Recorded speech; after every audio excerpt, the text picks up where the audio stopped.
துலாம் ராசி. துலாம் ராசிக்கு அதிபதி சுக்கிர பகவான்.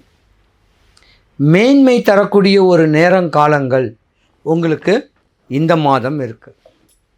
போதுங்க, இத்தனை வருஷமாக பட்ட துன்பம், இன்னல், இடையூறுகள் எல்லாம் உங்களை விட்டு ஒழியுது.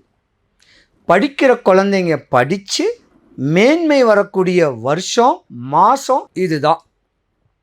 ஏன்னா உங்கள் ராசிக்கு 7வது வீடு சுக்கிர பகவானுடைய பெயர்ச்சி இந்த மாதம் இருக்குது. படிச்சுக்கிட்டே இருக்க வேண்டிய குழந்தைங்க, படித்து வேலைக்கு போகக்கூடிய தன்மையில் வேலை பார்த்துக்கிட்டு இருக்கக்கூடிய பெண்களோ ஆண்களோ உங்கள் காதலை வெளிப்படுத்துவீங்க. தாய் தகப்பன் பார்த்து முடிக்கிற ஆணும் பெண்ணும் கேட்ட மாட்டீங்க.